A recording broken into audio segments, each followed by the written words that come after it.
Assalamualaikum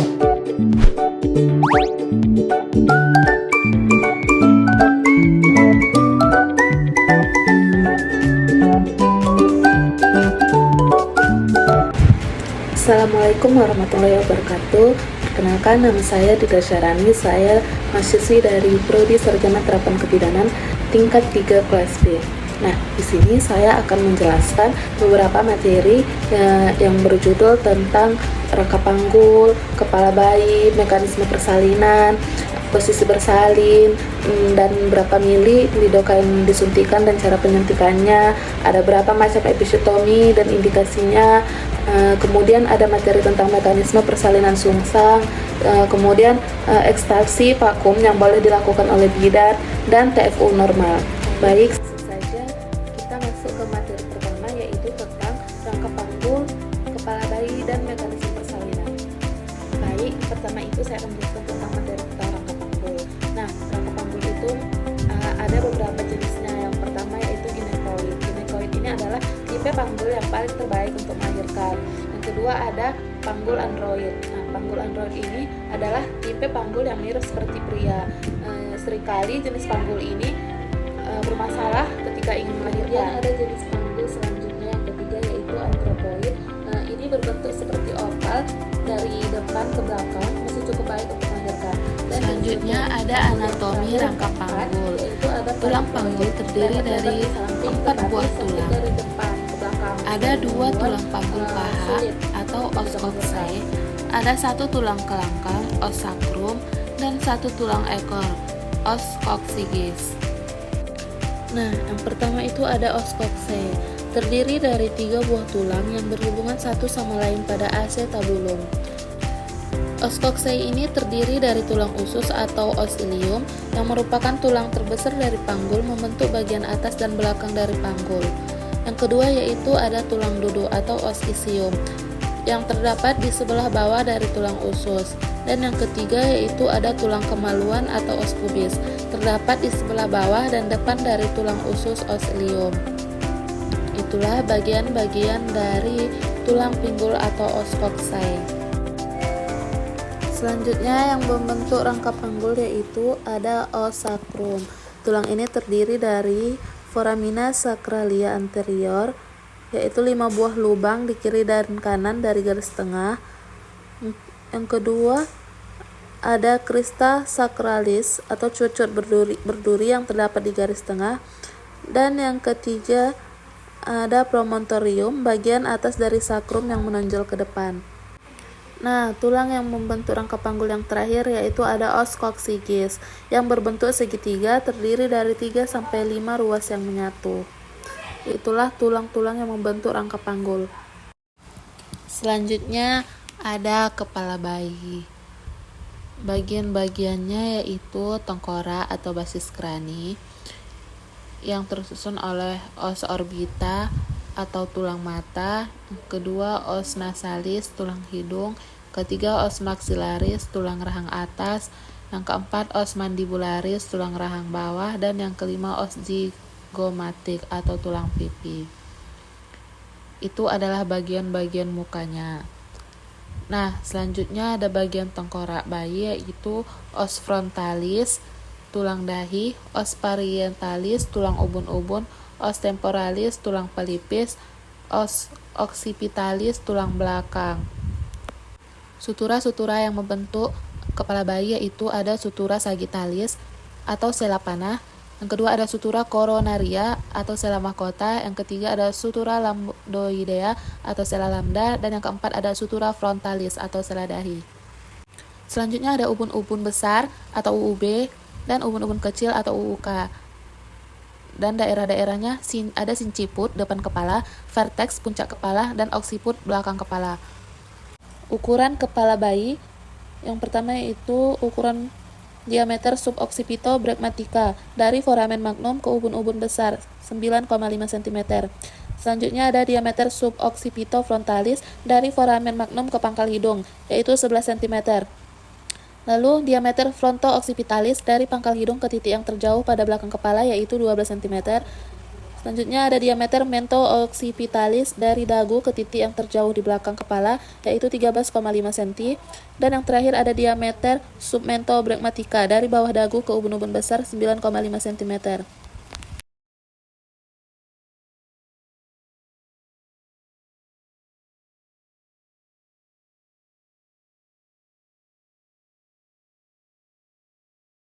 Selanjutnya yaitu ada materi tentang mekanisme persalinan. Ada 7 mekanisme persalinan. Yang pertama yaitu engagement. Engagement adalah bagian bawah kepala mulai masuk ke pintu atas panggul.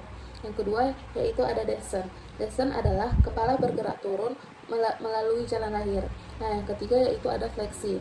Kepala bayi membungkuk ke bawah, membuat ukuran terkecil agar pas melalui panggul.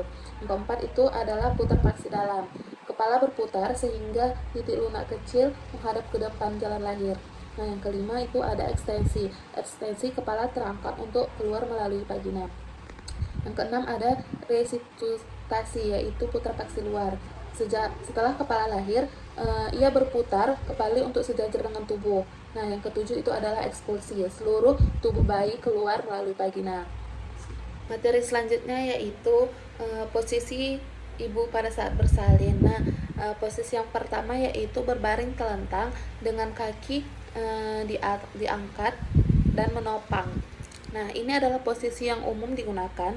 Ini memudahkan penyedia layanan kesehatan untuk mengawasi dan membantu. Nah, selanjutnya ada posisi duduk tegak atau setengah duduk. Ibu setengah duduk dengan punggung ditopang. Nah, selanjutnya yang ketiga yaitu ada berbaring menyamping. Ibu berbaring miring dengan satu kaki terangkat untuk mengurangi rasa sakit, membantu aliran darah lebih baik, dan baik untuk ibu dengan tekanan darah tinggi. Nah, posisi yang selanjutnya itu dengan cara jongkok. Jadi, ibu berjongkok dengan sesuatu untuk membantu atau menyangganya. Ini akan membuat panggul lebih besar, membantu bayi turun lebih cepat. Nah, selanjutnya ada posisi berlutut. Ini ibu menopang dirinya dengan tangan dan lutut. Ini untuk membantu mengurangi nyeri punggung dan baik untuk bayi dalam posisi posterior atau bagian belakang kepala menghadap ke belakang. Nah, posisi selanjutnya yaitu berdiri atau berjalan. Ibu berdiri atau bergerak bebas untuk membantu gravitasi mempercepat penurunan bayi dan ibu merasa lebih nyaman. Nah, selanjutnya materi selanjutnya itu berapa milikah lidokain disuntikkan ke vagina ibu dan bagaimana cara penyuntikannya. Nah, jadi berapa milinya itu untuk lidokain 1% itu itu 5 sampai 10 mili. Itu adalah jumlah yang pas untuk membuat hilang rasa di area misfi dan anus. Jangan sampai melebihi takaran. Paling banyak itu 200 mg, kira-kira sama dengan 20 mili lidokain. Nah, cara penyuntikannya itu pertama persiapan, cuci tangan, lalu pakai sarung tangan yang bersih dari kuman, ambil lidokain 1%, pakai injeksi yang bersih dari kuman, cek dulu apa ibu punya alergi atau tidak. Nah, yang kedua itu kita menentukan tempat penyuntikan. Disuntikkan di area antara vagina dan anus, di tempat yang akan digunting. Umumnya arah jam 5 sampai jam 7 dari lubang vagina. Dan yang caranya yaitu masukkan jarum ke selaput vagina pas di bawah kulit yang mau digunting. Kemudian suntik di bawah kulit sepanjang tempat yang akan menggali sekitar 3 sampai 4 cm. Tarik jarum sedikit, ambil, masukkan lidokain pelan-pelan ke daging antara vagina dan anus. Sedot sedikit dulu sebelum menyuntik, buat pastiin jarumnya nggak masuk ke pembuluh darah. Kemudian tunggu reaksinya. Tunggu sekitar 2 sampai 3 menit sampai area itu benar-benar nggak terasa kebas dirasa ibu. Baru kita akan menghekting. Nah, materi selanjutnya ada berapa macam sih episiotomi itu dan apa saja indikasi untuk melakukan episiotomi. Yang pertama yaitu ada medial atau midline, yang kedua ada medial dengan modifikasi, yang ketiga ada G-shape, yang keempat ada medial lateral, yang kelima ada lateral, yang keenam ada radikal lateral atau insisi, yang ketujuh ada anterior. Nah, indikasi untuk melakukan episiotomi yaitu pada persalinan kala 2 yang lama, terutama bila kondisi janin mulai terganggu. Nah, indikasi yang berikutnya yaitu ibu dengan perineum pendek atau dengan riwayat episiotomi. Nah, indikasi yang selanjutnya adanya fetal compromise, fetal distress atau kondisi makrosomia, yaitu bayi besar. Yang keempat yaitu adanya distosia bahu atau malpresentasi seperti letak sungsang atau presentasi occiput posterior. Untuk materi selanjutnya yaitu kapan ekstraksi vakum boleh dilakukan seorang bidan. Nah, seorang bidan itu boleh melakukan ekstraksi vakum saat kepala bayi sudah berada di area panggul, engagement, atau setidaknya pada hot G3 atau 4. Kedua, ada serviks terbuka sepenuhnya 10 cm. Yang ketiga, kantung ketuban telah pecah.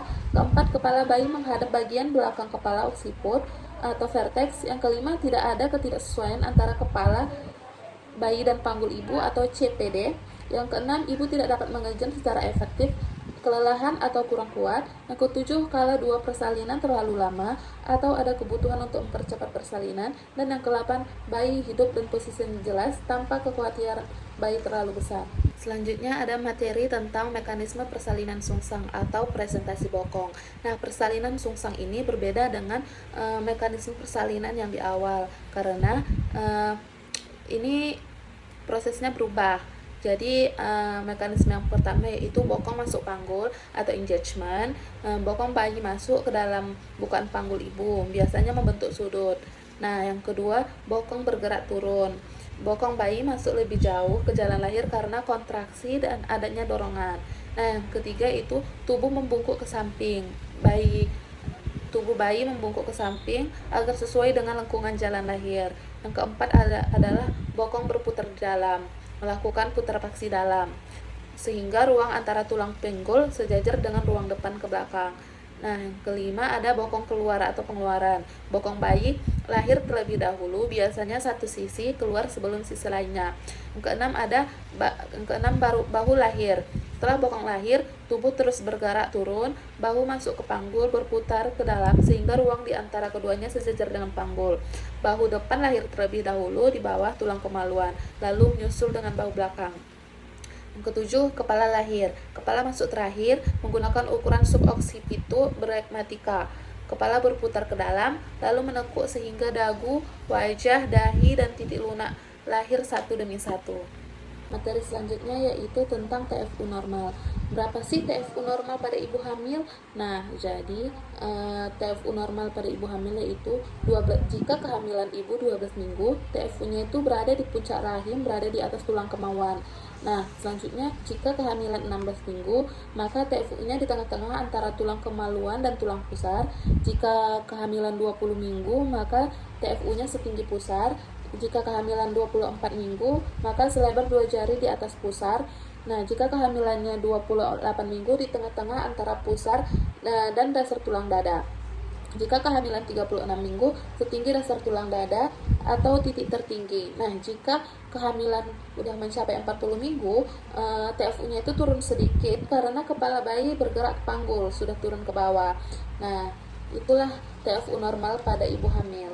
Nah, jadi sudah cukup jelas ya 8 materi yang saya sampaikan dan saya jelaskan tentang mata kuliah persalinan. Baik, jika ada kesalahan kata dan kurang, saya mohon maaf. Untuk perhatiannya saya ucapkan terima kasih.